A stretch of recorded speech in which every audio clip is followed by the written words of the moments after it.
A'udzu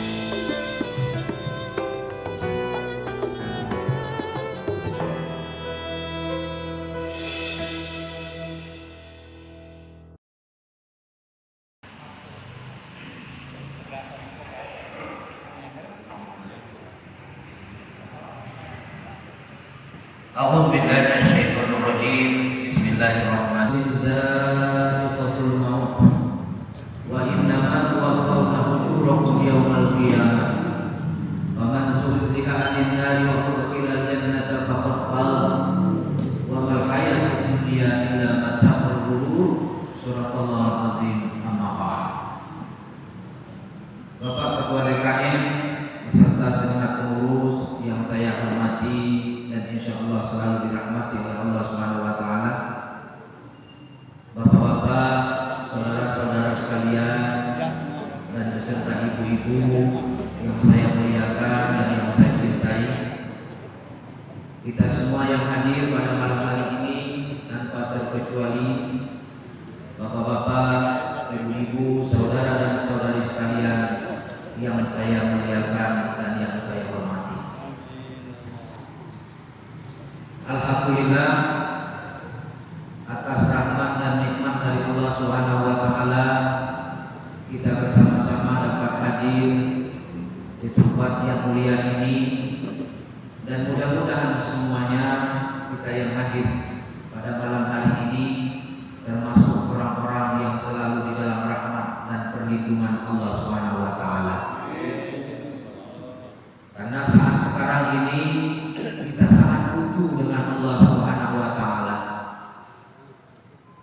Ini juga mengingatkan kepada kita, mungkin selama ini kita lalai terhadap Allah Subhanahu wa taala, lalai dalam beribadah, lalai dalam bermuamalah.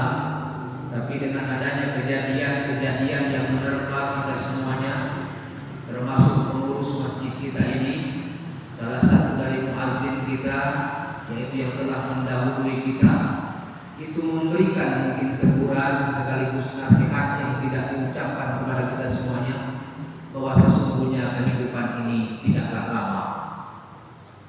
Oleh karena itu, mudah-mudahan kita yang tinggal ini diberikan oleh Allah Subhanahu wa taala untuk mengingat semua yang terjadi di lingkungan kita, agar itu menjadi pelajaran bagi kita semuanya, agar kita bisa menata kehidupan yang lebih baik, baik itu sekarang maupun masa yang akan datang.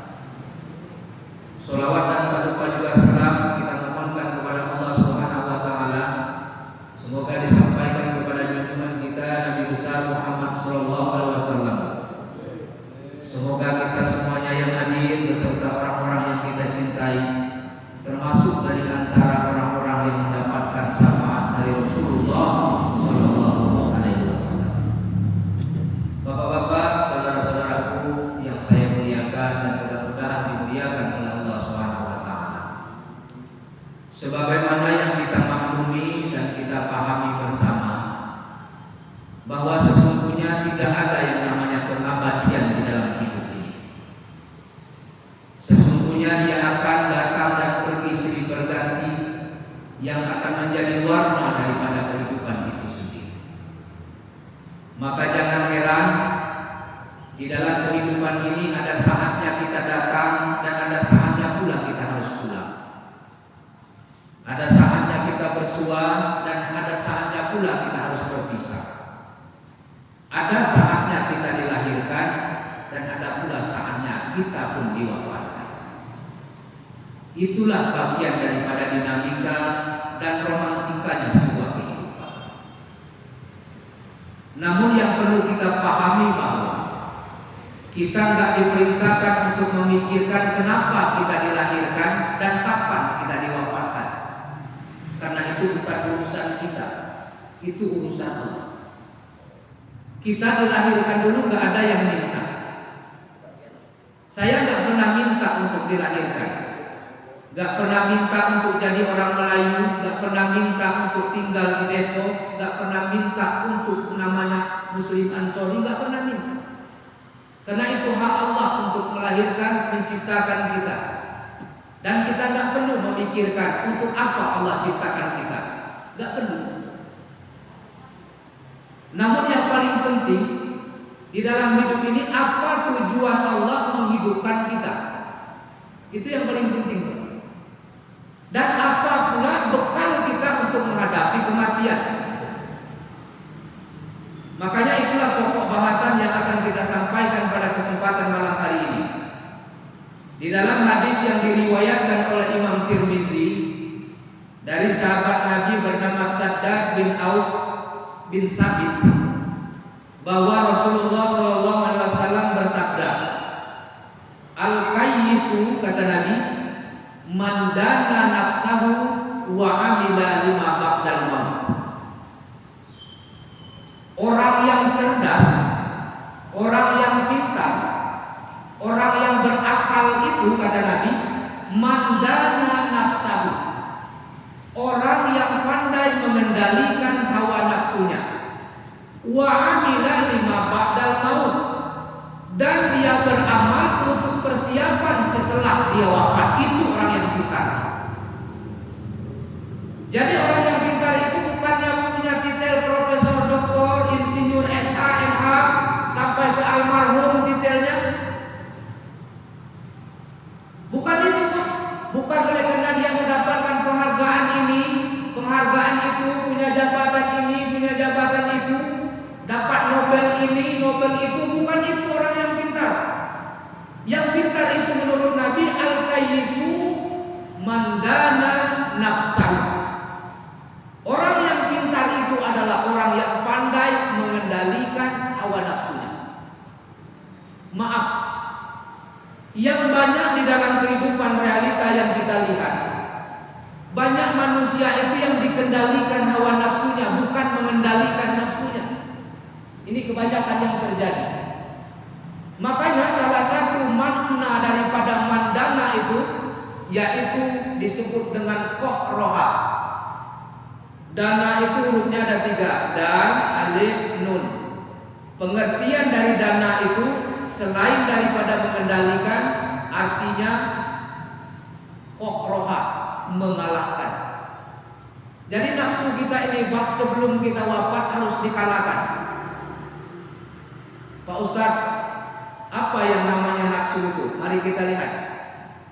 Nafsu itu sebenarnya, Pak, berasal dari roh. Roh berubah menjadi nafas, nafas berubah menjadi nafsu. Jadi kalau roh itu ciptaan Allah, masuk dia ke dalam tubuh, namanya nafas. Bisalah kita narik nafas, naik dan turun. Setelah sampai dia di hati, itu namanya nafsu. Arti nafsu itu bahasa Indonesianya keinginan. Jadi keinginan kita ini yang mesti dikendalikan, Pak. Kalau ada orang yang menginginkan rumah yang bagus, kendaraan yang mewah, ingin punya istri cantik, ingin punya anak laki-laki perempuan, boleh nggak? Boleh. Nggak ada agama melarang. Tapi yang nggak boleh itu memperturutkan hawa nafsu. Sebab kalau seseorang sudah memperturutkan hawa nafsu, udah kotor nafsunya ini, Pak, maka semua yang diperintahkan oleh Allah Subhanahu wa taala itu akan dia langgar, semua larangan Allah akan dia kerjakan. Kebalikannya. Kalau takwa itu kan mengerjakan semua yang diperintah, meninggalkan semua yang dilarang. Nah, kalau orang yang sudah dikendalikan nafsu biasanya kebalikannya apa? Menjalankan yang dilarang, meninggalkan yang diperintah. Itu kalau orang sudah dikendalikan hawa nafsu. Karena nafsu itu punya keinginan yang berlebihan. Makanya di dalam Al-Quran Allah Subhanahu wa taala menjelaskan, fa amma man tagha wa atharal hayatad dunya fa innal jahima hiyal ma'wa wa amma man khafa maqama rabbih wa nahan nafsa 'anil hawa fa innal jannata hiyal ma'wa. Adapun orang yang melampaui batas di dalam mencintai kehidupan dunia, maka nerakalah tempat tinggalnya. Adapun orang yang takut akan kebesaran Tuhannya, Rabbnya, dan pandai dia mengendalikan hawa nafsunya, maka sorgalah tempat tinggalnya. Jadi ada manusia ini yang memang melampaui batas mencintai kehidupan dunia. Akibatnya dengan adanya dia melampaui batas, dengan kondisi yang seperti ini, bisa-bisa berantakan kehidupan rumah tangga. Kalau dulu mungkin pendapatan suaminya 4 juta, kemudian dapat dia menabung 1 juta. Dengan adanya kondisi seperti sekarang, pendapatan suaminya 2 juta, itu pun untuk makannya mungkin pas-pasan. Oleh karena keinginan suaminya tidak bisa dikendalikan, keinginan istrinya tidak bisa dikendalikan, timbul hawa nafsu yang tinggi. Akibatnya pendapatan tidak sesuai dengan pengeluaran, akhirnya rumah tangga bisa jadi berantakan. Ingat itu. Makanya saya itu Pak hampir tiap hari menerima baik WA maupun apapun bentuknya itu di HP saya itu pengaduan-pengaduan, pertanyaan-pertanyaan. Rata-rata itu keretakan di dalam kehidupan rumah tangga dengan adanya kondisi COVID seperti sekarang ini. Jadi kita harus berhati-hati, sampaikan kepada istri di rumah, tolong sabar dulu deh, tolong sabar dulu Mi, tolong sabar dulu Mama, tolong sabar dulu Ayu cantik, bilang aja kayak gitu, silakan. Bila perlu dipeluk istri itu bagus-bagus. Banyak Pak.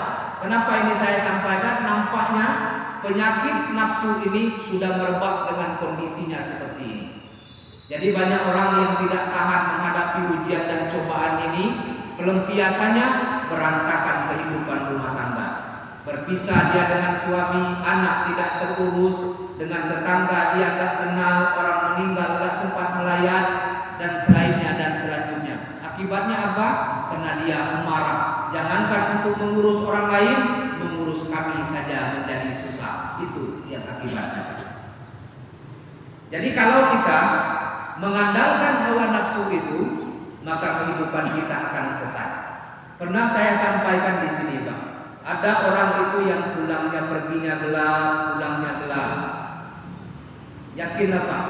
Orang yang perginya gelap, pulangnya gelap, sholat dia tidak sempat, ibadah dia tidak dapat, muamalah dia tidak, itu kehidupannya pun akan semakin gelap. Percayalah Pak. Jadi walaupun kondisi seperti ini, kita mendekatkan diri kepada Allah itu lebih optimal.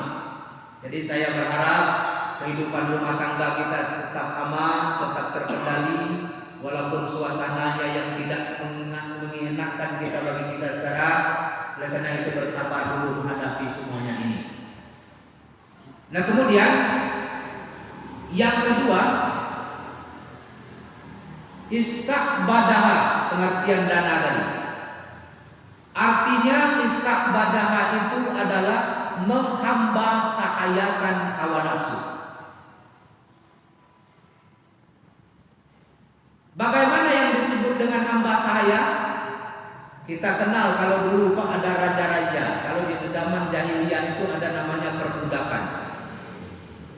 Kalau raja-raja itu ada yang namanya abdi dalam, itu apa titah rajanya pasti dikerjakan. Nah kalau di Arab sana, waktu zaman jahiliyah, kalau ada seorang tuan kemudian dia mau wafat, dia berpesan seperti ini. Wahai budak-budakku, ini yang namanya ini, namanya ini, namanya ini, 3 orang ini. Kalau seandainya saya wafat nanti, kalau seandainya saya mati nanti, ini 3 ini bersama saya di dalam kubur untuk memangku jasad saya. Maka Pak, budak yang disebutkan 3 orang tadi, begitu tuannya wafat, itu masuk dia ke dalam kubur, dikubur hidup-hidup bersama dengan tuannya. Saking patuhnya dia dengan tuannya.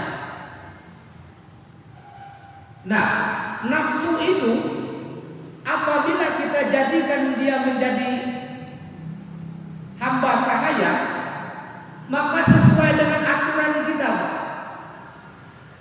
Nah, bagaimana caranya mengendalikan Allah Subhanahu wa taala Masya Allah menitipkan suatu anugerah yang disebut dengan akal. Nafsu itu tempatnya di bawah, Pak. Akal itu tempatnya di atas. Jadi nafsu itu harus dikuasai oleh akal, harus posisinya di bawah oleh akal. Jangan pernah nafsu itu di atas kepala, di atas akal kita.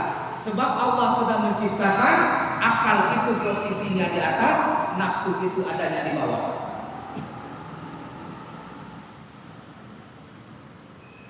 Jadi kalau nafsu itu sudah bisa dikendalikan dengan akal, apa yang disebut dengan akal? Mari kita lihat lagi, kita tafsirkan lagi. Akal hurufnya ain, qaf, lam. Ain, qaf, lam itu kalau bahasa Arabnya iqal, itu artinya pengikat. Apa Pak? Pengikat. Kalau bapak-bapak yang sudah pernah umroh ataupun naik haji, itu di Arab Saudi itu kan banyak orang yang pakai sorban, ya, sorban. Kemudian di atas sorbannya itu ada yang hitam melingkar di atas. Pernah lihat? Di sini juga ada yang tua. Jadi nggak apa-apa bapak pakai itu walaupun nggak umroh nggak haji, nggak apa-apa. Itu namanya eagle. Eagle itu dari kata ikol. Ikol itu artinya mengikat. Jadi nafsu itu diikat oleh akal biar dia gak kelayaban kemana-mana. Kemudian tali pengekang kuda itu namanya juga ikal. Ikal itu lihatlah apa kata pawangnya kuda itu. Jadi kuda itu diam, kata pawangnya diam. Ke kanan kata pawangnya ke kanan. Ke kiri kata pawangnya ke kiri. Jalan kata pawangnya berjalan. Kenapa? Karena kuda itu sudah diikat. Jadi nafsu itu sesuai dengan keinginan otak kita, bukan keinginan nafsu kita. Itu yang pertama. Jadi orang yang bahagia di dunia ini, orang yang pintar di dunia ini, yaitu orang yang pandai mengendalikan hawa nafsunya. Yang kedua, orang yang cerdas, orang yang pintar itu kata Nabi, wa amila lima ba'dal maut. Orang yang mempersiapkan diri beramal untuk bekal sesudah mati. Itu orang yang paling pintar. Jadi kalau kita menumpuk harta, tidak kita infakkan, tidak kita sedekahkan, tidak kita gunakan untuk ibadah, harta itu ada dengan kita, tidak kita pergunakan untuk bekal sesudah mati, itu kita dianggap dengan ahmak. Ahmak itu artinya dungu dan bodoh. Kenapa? Karena menurut Imam Al-Ghazali, manusia itu di dalam kehidupan ini sampai ke akhirat nanti itu dibagi menjadi 4 kategori, tergantung dengan apa yang ia lakukan di dalam kehidupan dunia ini. Yang pertama kata Imam Al-Ghazali, manusia itu ada yang disebut sa'idun fid dunya wa sa'idun fil akhirah. Manusia itu ada yang bahagia di dunia, bahagia juga dia di akhirat. Siapa mereka itu? Orang yang bisa bahagia di dunia dan bahagia di akhirat. Dia punya kemampuan tapi dia gunakan untuk bekal menuju akhirat. Ada di antara kita ini Pak punya kemampuan, tapi kita tidak mempersiapkan untuk bekal menuju akhirat.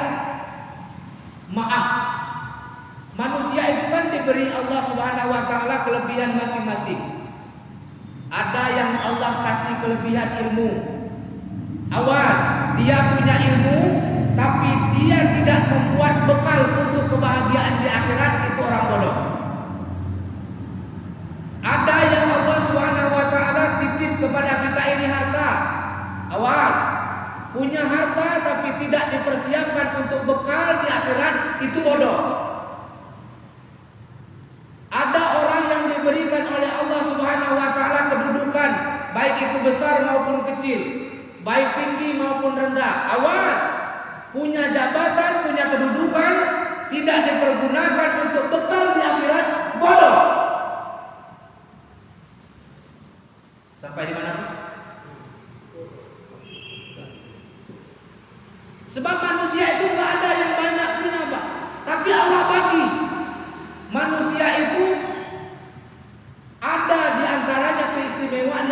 diberikan oleh Allah, ada juga kelemahan yang diberikan oleh Allah. Gunanya apa itu? Supaya bisa melengkapi satu sama lain. Ada di antaranya kita ini diberikan oleh Allah Subhanahu wa taala kesabaran yang luar biasa. Ada orang ini ibarat listrik itu spanningnya tinggi, marahnya cepat. Ada orang itu dititip oleh Allah Subhanahu wa taala penyayang luar biasa. Jadi tiap-tiap manusia itu diberi oleh Allah Subhanahu wa taala kelebihan dan kekurangan masing-masing. Ingat, kelebihan yang diberikan oleh Allah tapi tidak kita gunakan untuk bekal menuju akhirat, itulah manusia yang bodoh. Jadi orang yang bahagia yang pertama di dunia dan akhirat, dia diberikan oleh Allah Subhanahu wa taala kemampuan, dia gunakan tabungan untuk menuju kehidupan akhirat. Ada di antara manusia itu, kata Imam Al-Ghazali, sa'idun fid dunya wa saqiyun fil akhirah. Bahagia dia di dunia ini tapi sengsara dia di akhirat nanti. Nauzubillah gitu. Di dunia ini dia bahagia, dia mungkin memiliki segalanya.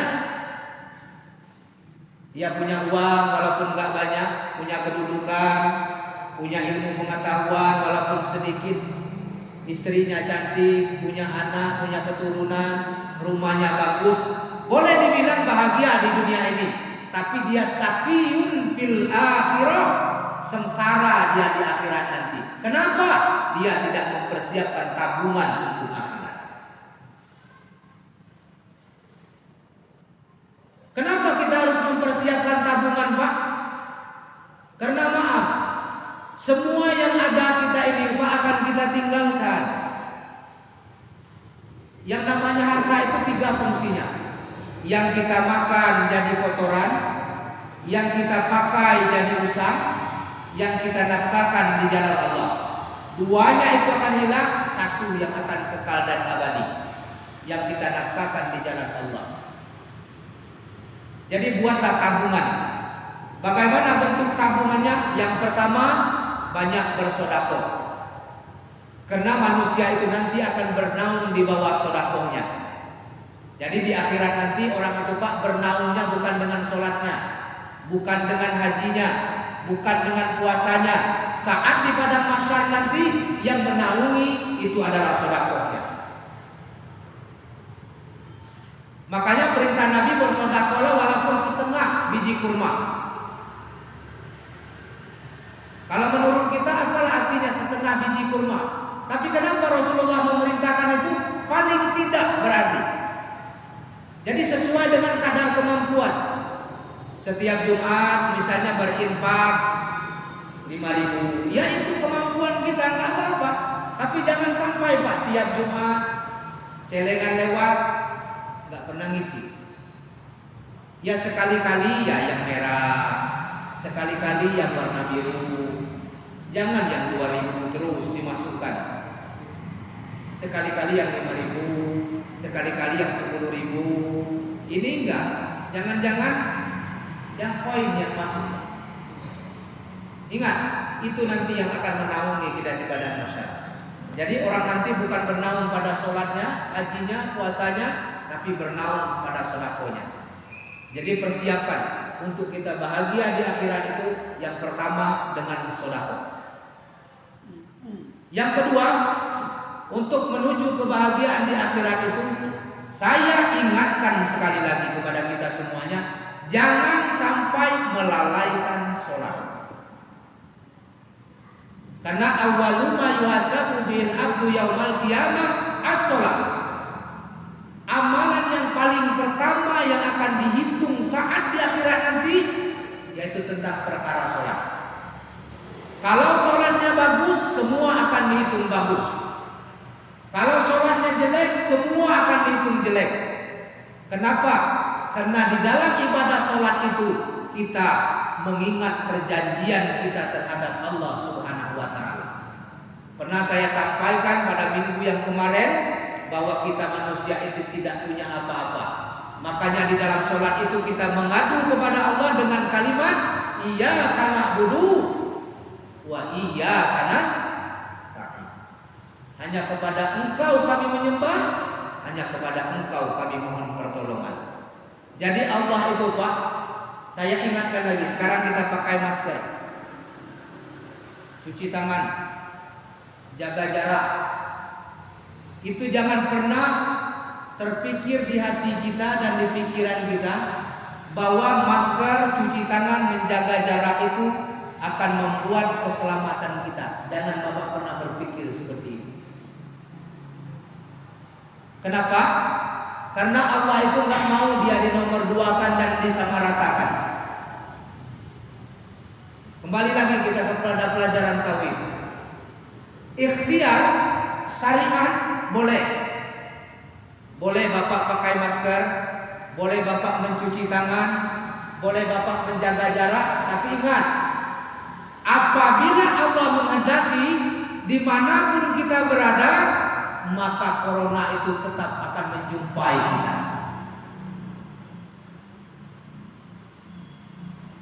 Jadi jangan pernah berpikir untuk keselamatan kita itu bergantung dengan masker. Jangan pernah berpikir. Itu sudah bagian daripada kesyirikan. Ikhtiar boleh.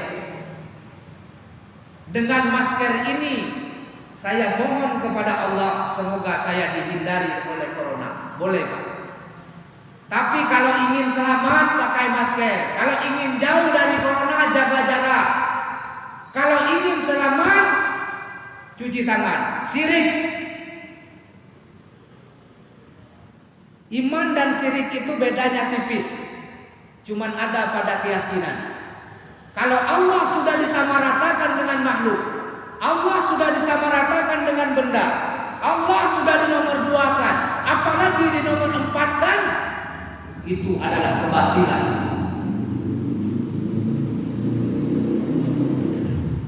Pernah saya dengar tuh orang ngomongkan, kalau ingin selamat, ingin sehat, jaga jarak, itu orang tak mengerti agama tuh. Jangan diikuti. Syariat boleh, saya juga pakai, tapi saya nggak pernah berpikir bergantung dengan ini. Mati takdir, sebab nggak ada orang mati itu karena sakit Pak. Orang mati itu karena ajal. Nggak ada orang mati karena sakit, mati itu karena ajal. Buktinya ada orang sehat dia mati.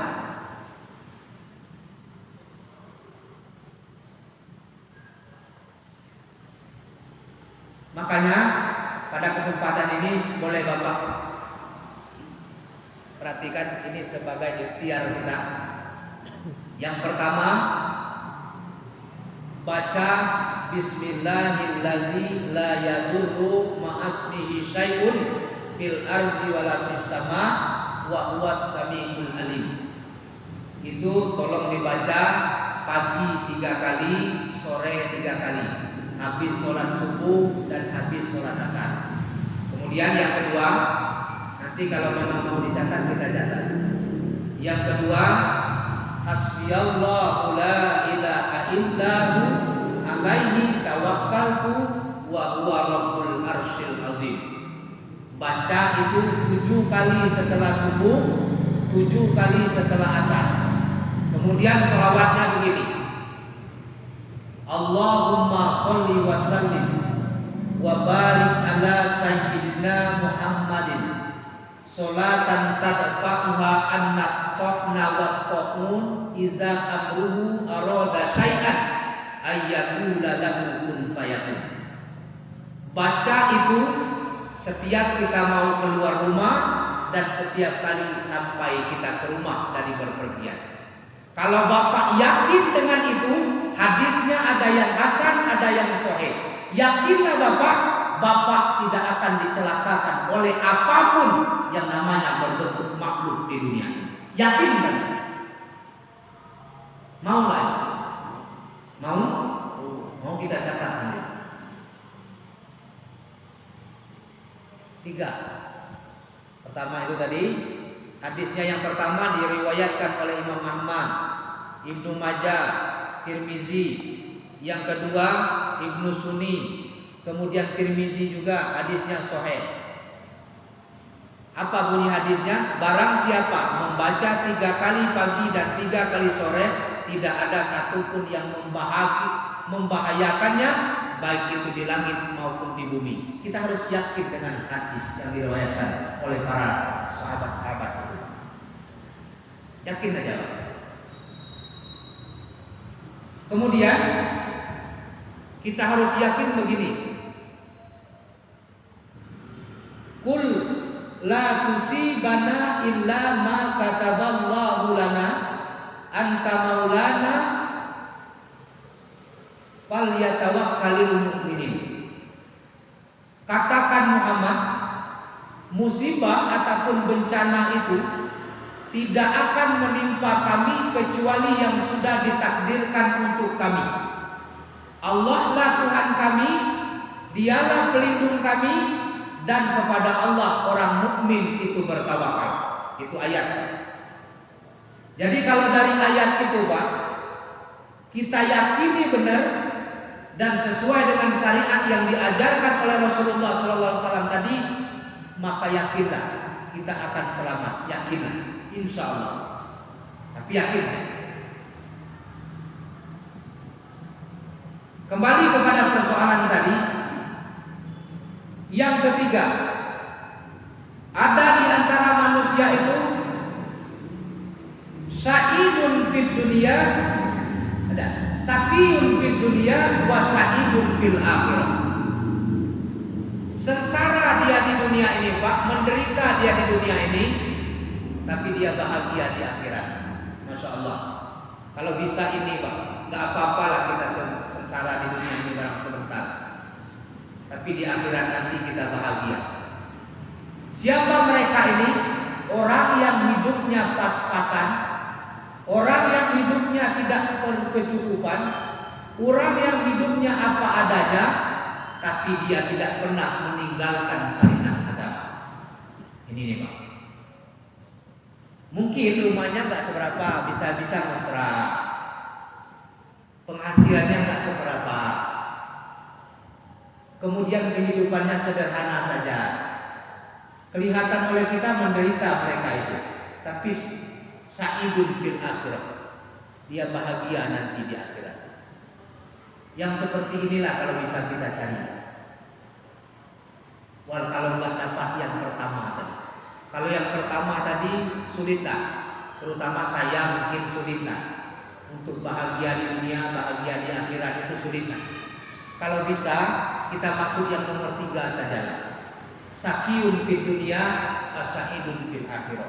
Biarlah sengsara kita di dunia ini, tapi kita bahagia nanti di akhirat. Yang paling celaka itu yang nomor 4. Sakiyun fid dunya wa sakiyun fil akhirah. Di dunia dia sengsara, di akhirat dia sengsara. Siapa mereka ini? Kembali kepada fokus pertama tadi, orang yang di dalam hidupnya ini selalu dikendalikan hawa nafsu. Dia mengandalkan tenaganya, dia mengandalkan otaknya, dia mengandalkan skillnya, dia mengandalkan kemampuannya. Dia menderita, Pak, karena dia berusaha. Tapi Allah tidak ridho. Di dunia dia sudah sengsara, di akhirat nanti pun dia akan mendapatkan kesengsaraan. Siapa mereka itu? Orang yang di dunia ini nggak tentu siang malam, bekerjanya nggak tentu pagi dan petang, lupa dia dengan Allah, lupa dia dengan beribadah, dia tidak mempersiapkan untuk bekal di akhirat. Di dunia dia sudah meninggalkan Allah, nanti di akhirat dia dicuekin oleh Allah Subhanahu wa taala. Jadi ada manusia itu yang dicuekin, Pak. Ada yang enggak dilihat oleh Allah Subhanahu wa taala. La yanzuru ilaihim wa la yuzakkihim wa lahum azabun alim. Tidak dibersihkan oleh Allah, tidak diperdulikan oleh Allah, tidak dipandang oleh Allah. Dia dimasukkan itu ke dalam neraka, dalam azab yang pedih. Siapa mereka itu? Orang yang melupakan Allah saat berada di dalam kehidupan dunia ini.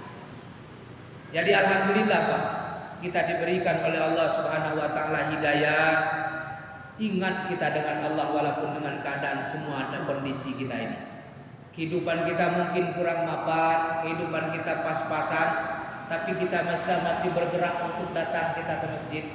Maka sering saya ingatkan kepada kita, walaupun misalnya di warung, apapun sibuk pekerjaan, kalau azan berkumandang, datanglah kita ke masjid. Kerjakanlah sholat 5 waktu, karena itulah yang akan menolong kita di hadapan Allah nantinya. Kalau doa dari anak, maaf, saya sampaikan Pak. Kadang-kadang baru 7 hari kita anak sudah nggak mau sholat lagi. Kalau dia nggak sholat, kapan dia akan mendoakan kita? Jadi kalau kita meninggalkan anak yang tidak dibekali dengan pendidikan agama, tipis harapan untuk mendapatkan doa dari anak-anak kita. Jadi makanya di dalam Al-Quran itu Allah berulang kali menjelaskan, ahsantum fa in ahsantum falaha. Berbuat baiklah kamu, berbuat baiklah untuk diri kamu sendiri. Karena berbuat baik untuk diri sendiri, akibatnya untuk kamu sendiri. Kita boleh melihat bahwa investasi dana pensiun yang kita terima di dalam kubur nanti, kan di antaranya itu doa anak yang soleh, amal jariah, ilmu yang bermanfaat. Kalau kita lihat ketiga-tiganya ini Pak, memang sudah kita lakukan di dalam kehidupan dunia ini. Kita untuk mencetak anak yang soleh itu bukan gampang. Untuk mendapat amal jariah itu tentu kita sudah bersedekah jariah terlebih dahulu. Untuk ilmu yang bermanfaat artinya kita sudah mengajarkan ilmu terlebih dahulu. Di alam kubur itu tidak ada yang dapat gratis, titik. Jadi di dalam kubur itu Pak, nggak ada yang dapat gratis. Yang 3 yang disebutkan Nabi tadi apa itu? Iza mata ibnu Adam in qata amalu ila min salasin itu. Yang 3 itu amal jariah, ilmu bermanfaat, anak yang soleh yang mendoakan orang tuanya. Kalau kita lihat Pak, ketiga-tiganya ini hasil buah tangan kita saat berada di dunia. Coba perhatikan itu.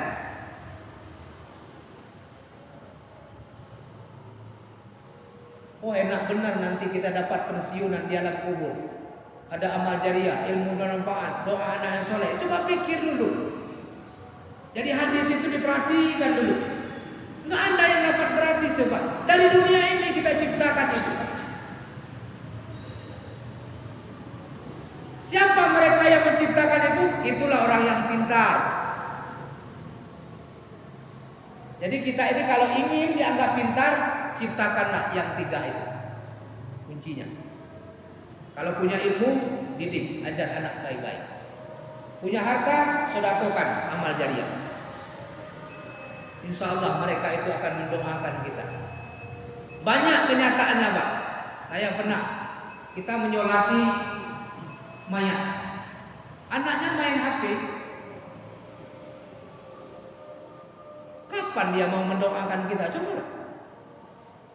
Jadi jangan terlalu berharaplah. Jadi banyak beramal selagi Allah berikan kesempatan.